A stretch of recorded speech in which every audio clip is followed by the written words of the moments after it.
Okay, you can begin. Hi, good afternoon, everyone. My name is Chris Kennedy, along with my group mates Anya Palagdari Singh and Jeremy Ramlochan, and we'll be doing our presentation this morning on being in communities. All right, the importance of community. Being part of a community gives us a sense of belonging. It enables us to share personal relatedness and support perpetual growth, of each other, ourselves, and our environment. Perfect communities do not exist in reality. We all live, work, and learn in imperfect communities, which, if they are striving to do and be better, become supportive environments for individual and group growth. As said by Wheatley and Kellner Rogers, any group of people that come together for a purpose, for example, a neighborhood, an office, a class, or a city experiencing a natural disaster, continually participate in conversations about the questions: who are we and what matters? Here's where relational leadership comes in. Now, relational leadership is the process of people coming together to accomplish change or make a difference to benefit the common good. It acknowledges the diverse talents of group members and trusts the process to bring good thinking to socially responsible changes where group members agree they want to work toward. Relational leadership involves five primary components. There is ethics, uh, where you uphold values and standards of morality. Purpose, having a common set of values and vision to move an initiative forward. Empowerment, sharing power with others to embrace what they have to offer. Inclusivity, welcoming and open welcoming and open to diverse points of views and diverse identities and process orientation. The focus is on the group and how the group works together. Also, when it comes to relational leadership, there are three skills that you need to be aware of. Knowing, which is the skills needed to perform and knowing process of how to manage yourself and others to achieve goals. Being, self-awareness of personal beliefs, values, and goals while understanding that your actions can have significant effect on others. And doing, using the knowledge and self-awareness to lead a group to achieving previously stated goals. Knowing the skills needed is not enough to be a leader. One must be aware of the influence he or she can potentially have on others. Relational leadership calls for attending the community as a discipline. Discipline in this instance refers to a concept to be studied, learned, and practiced as you would learn normal subjects like biology or English or history. Understanding is essential to creating and nurturing the context in which the group or organization functions. So, for example, a question: is there anyone in class right now that has been in a group and you're basically just there to accomplish a goal, or you have been in a group before with someone that didn't really pull their weight, and for some random reason you end up in the same group with them in another class? Hello. Yes, always. Yeah. Yeah. I think you're trying to set up Yes. people, boss. So anyway, sir? I think you're trying to set up people. No, just asking a question. Yes, I Well, know. here's where relational leadership asks you to envision the context of the setting as a healthy community, which leads to expectations and norms for working together effectively as participants in a shared leadership. All right. Um, so I'm gonna ask you again, which one do you think is not a community? Family at a church camp, a leadership and ethics class, or a group chat on WhatsApp?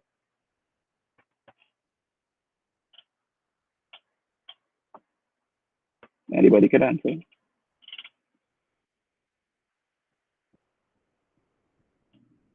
I Hello. think that we're all a form of community. Yeah, they are. They are all a community. It was basically a kind of trick question. So yes, they are all communities. All right. A community is most often described as a social group that not only shares the identity and structured pattern of interaction, but also a common geographical territory. However, community is not just a place where interaction occurs, but also an attitude of connection and commitment that sustains relationships and purpose. Sharing a community commitment is the essence of relational leadership. For example, imagine a small committee or a class whose members matter so much to each other, and and let's say the professor or the lecturer likes to that someone's absence is not only noticed but becomes a matter of concern, and those members look out for the person's needs. In that environment, each participant feels a sense of ownership and shared leadership. Communities know that they are a collection of individuals who accomplish their goals through trust and teamwork. Teamwork requires processes to make decisions, methods of communication, and a commitment to some level of participation by community members. Here are 8 elements an effective community should practice. Wholeness, incorporating diversity, a shared culture, good internal communication, caring, trust, and teamwork, group maintenance and governance, participation of shared leadership tasks, development of young people or new members, and links with the outside world. Effective communities realize they are not narrow-minded, but are in a constant dynamic interaction with their broader environment. Binding all of this together is the awareness that a group is a community and the shared culture may reflect that spirit of community. As of present, traditional views of communities are changing. Conventional views present communities as homogeneous groupings of people who have much in common and may even resemble each other in ideology, race, or class. So, a question again: do you think if we all had the same experiences, the same views, the same skills, you think we would be able to, well, you think the community would be able to grow?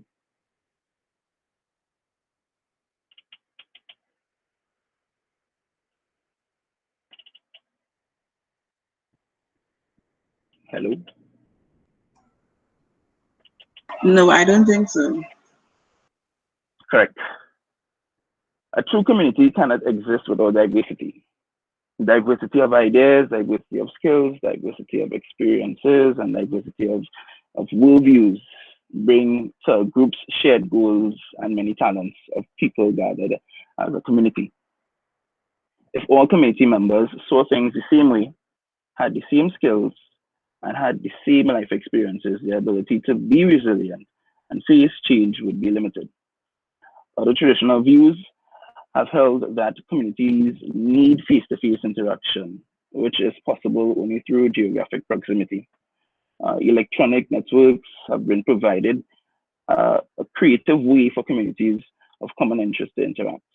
So, for example, like internet chat rooms, blogs, message boards, online discussion groups, and a site as simple as Facebook are basically linking people across the globe into selective communities with which minds meet. There are those that express concern that electronic communications like email, text messaging, and chat rooms diminish community. Indeed, it is possible to become isolated from face-to-face interaction when using the computer for most of your interactions, but the effective and responsible use of electronic communication can facilitate community. You can also find identity and feel a sense of community with others without others interacting. For example, if you participate in a community service concerned with abused children, you might find or you may feel anguish over the latest strategies reported on your radio or your TV, and you will be able to empathize with persons struggling to find solutions. As human beings, we all want meaningful connection to others and settings that are inclusive of empowering, in which there is purposeful change being accomplished through ethical and collaborative processes, is a perfect example of effective communities. Relational leadership flourishes in settings that value the elements of community.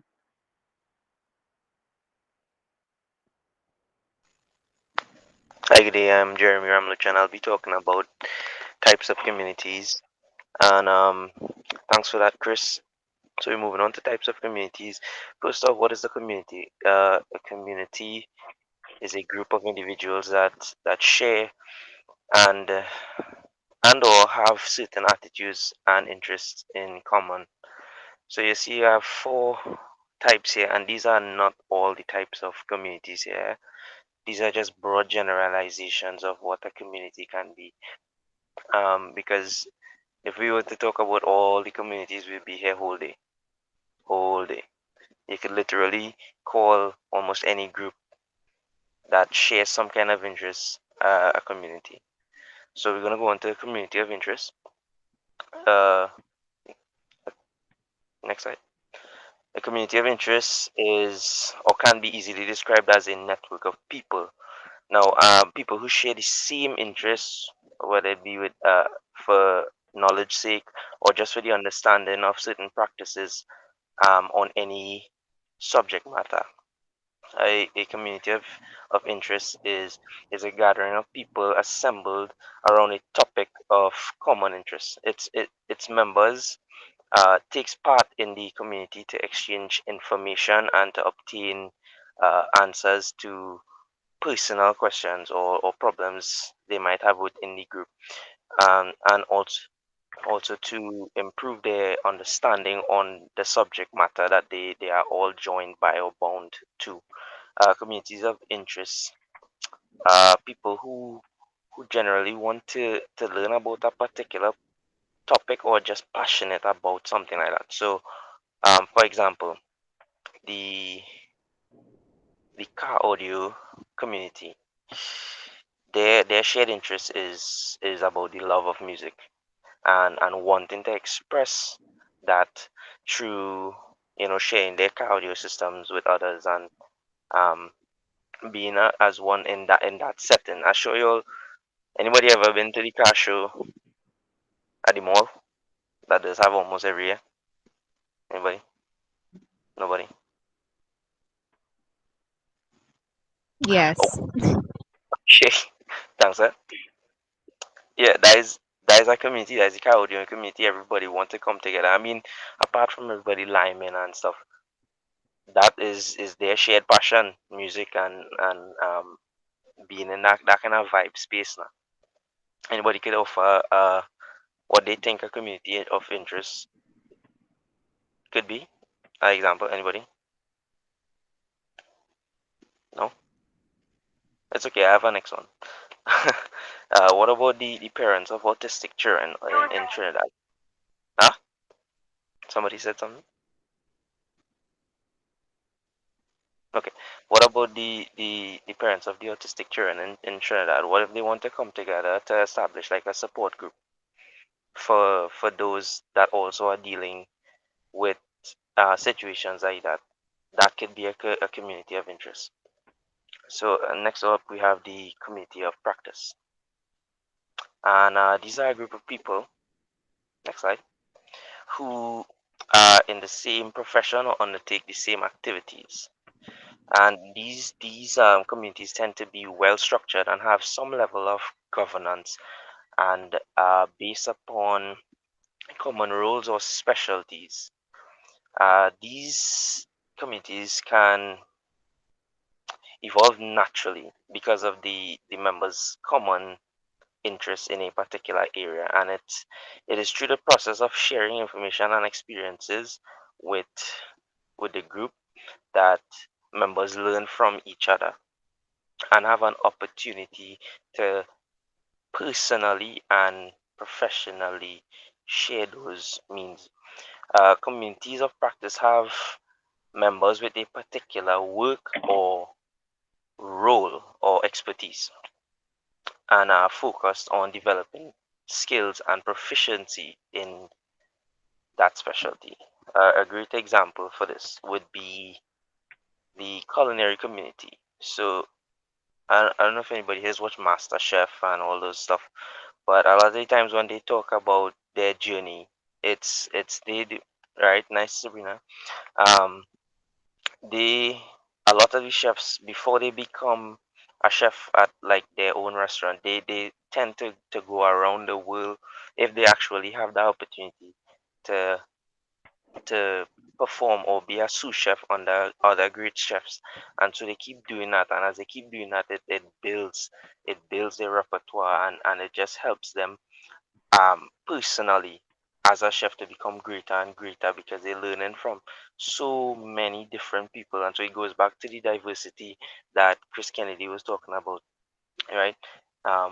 It goes back to that they all share um, these practices, and usually when they work on they work to perfect the craft before they branch out on their own.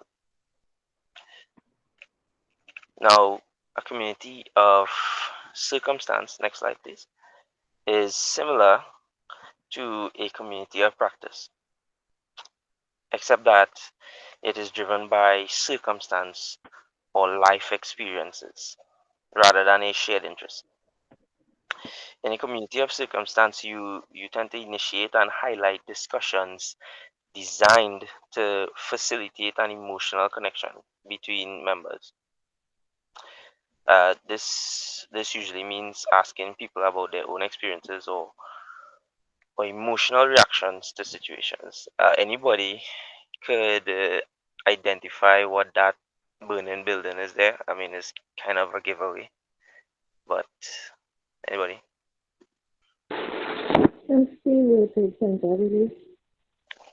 That is correct. And while I have it, you think you could identify why that would be a community? Like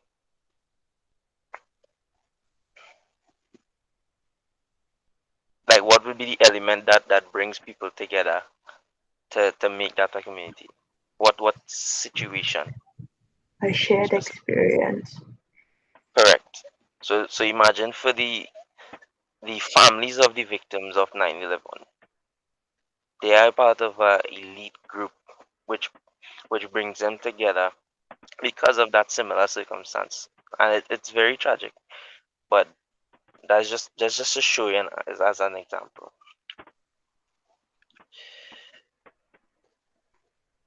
And we have, next slide please, a community of place. And this is a community of people who are bound together because of where they reside or work or otherwise spend tremendous amounts of their time. So as you can see in the picture, like a village, you can imagine that as a community. They actually call it communities in a more literal sense. And these communities can be any geographically specific place that a number of people shall visit frequently. Another example of a community or place, to even simplify it better, would be those that go to church. They are part of a community bound together by location, but not only location. This could also be twisted as a community of interest. The church, they are bound together by religion, a similar interest. Anyone think they could give me another example of a community of place?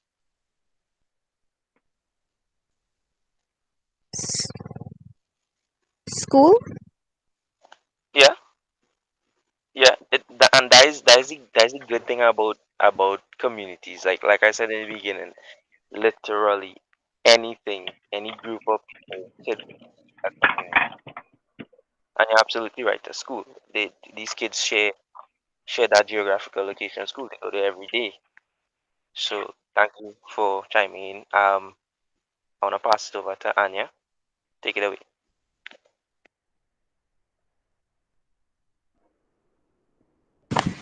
Sorry, good afternoon, everybody. I started talking while my mic was off. Can you hear me? Yeah. Yes, we can. Okay, great. So now we'll be talking about developing communities, right? So the theory surrounding developing communities was listed by a guy called M. Scott Peck, who said that communities go through four distinct phases in order to become a real, true community, right? And the stages are listed here. They're pseudo community, the second stage, which is chaos, the third stage, which is emptiness, and four, a true community. Now, if you will take a look at the diagram, um, at the start of pseudo community, people come together looking for belonging, right? Now, this is called a pseudo community because this is the phase where everything is more or less non contentious. People get together and they communicate at a more or less shallow level, trying not to cause conflict, right? In order for that to move on, there needs to be some sort of chaos. And by chaos, we mean conflict within an organization. Now, this is where the realism sets in. If you look to the lower right of the diagram, uh, this is where people find that they have issues, they have confrontations, they have different points of view, they have real world issues that will come in and affect things that are within that community. Now, the third and probably the most important stage of developing a community is emptiness. Now, that may sound a bit bad, but what it actually means is when we say emptiness, we refer to the lack of barriers of communicating within that community. So, people within that community, participants, will let go of their preconceived notions. This is where members start to trust each other. This is where they decide, instead of causing conflicts or um, encouraging conflicts, they decide to resolve conflicts together. And this is what really pivots the distinction between a group of people together into a real community, right? So after going through this phase of emptiness, where is the process of emptying yourselves of all barriers to communication, you form trust, and then you become a true community. So is there any situation that you can think of this happening, perhaps even in doing this group project, anything that you experience in school or with a group of friends or anything like that? Has anybody ever noticed that you get closer to a group of people after having a big fight? Or you tend to be closer to people and trust them more after going through some sort of situation? Anybody have that experience? Yeah. Definitely. Anything you'd like to share, or that's it? That's it. Okay, thank you. Yeah. Right, so a lot of the times you have to face the challenge together and overcome it in order to become a true community. Next slide, please.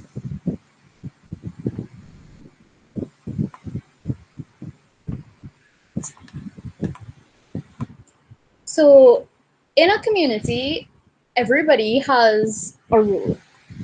There needs to be a certain understanding among all the members that they have to do certain things, right? So these are all principles that all participants in a community must practice to a certain degree, right?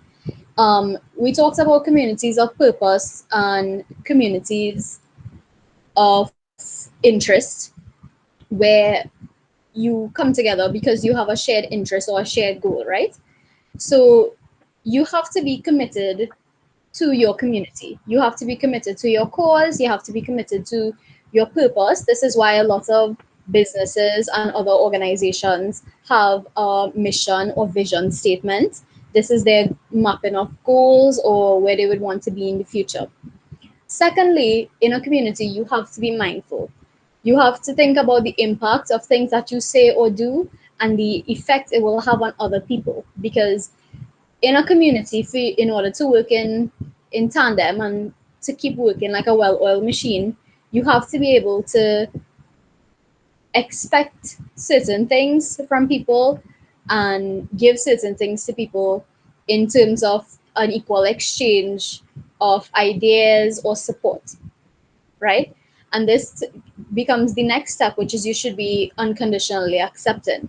Now, this doesn't necessarily mean that you give 110% of yourself. This means that you have to accept people and their roles in an organization or in a group as what they can bring or what they can present. And you have to rid yourself of prejudices and anything that will cause more conflict than is absolutely necessary. Because in order for community to be effective, it should not have conflict within. It will still happen, yes, but it should not have conflict from within. And the community is ideally supposed to be able to band together to overcome external conflicts. You also have to be considerate of other people, so concern for both yourself and others.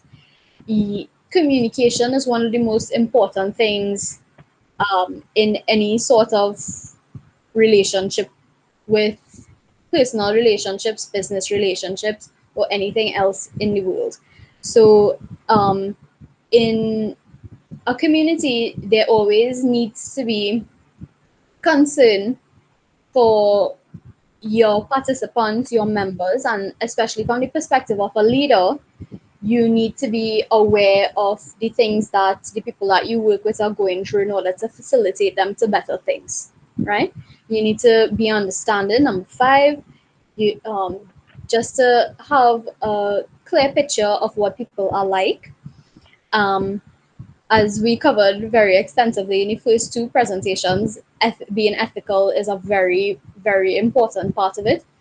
You can't do something just because you think that you should do it or it will benefit you. That is the wrong idea. This is also why rules are put into place in communities, even informal communities. If it's just a bunch of group of friends lying on the block or something, and somebody come and bad talk you, you can say, "Don't say that." That's an informal rule, but those are still things that guide and govern communities. It's still considered to have an ethical purpose, right? And of course, you want your group to be in harmony. So being peaceful is another important principle. Next slide, please. So to wrap up, um, being in a community requires certain things of a leader. There are many different aspects to manage, and there are lots of people that you have to manage. And you could do so by thinking about what are the main concepts that a leader should hold when guiding a community, right? And of these, inclusion is most important to make people feel like they belong. You empower members of your group. You support them in actions that they take. You um, provide governance and education whenever you can. Again, ethics is important because you can't have a structure that runs well if you don't have any sort of moral upstanding or any rules, because then it could just be corrupt. Then you have your sense of purpose. Now, usually groups already have a purpose when they come together, but it's more like guiding people along their tasks or along your mission as a group, and keeping them stuck to the process. So, for instance, if you have a charity organization and a lot of what you do is picking up donations from other people and distributing them to homes or families or schools in need, this will be something that it has a heavy process that you have to manage in order to make sure that things run smoothly. Next slide, please. So this is our bibliography. We did some other readings to help put together the presentation today. And if anybody has any questions, feel free to ask. Thank you for listening.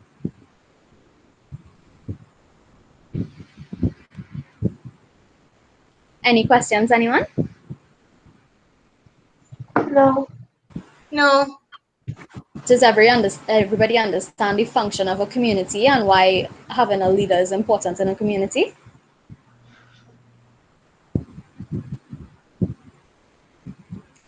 Okay, cool. Well, thank you All for right. listening, guys. Thank you very much, guys. If there's no further questions, I will stop the recording now, okay?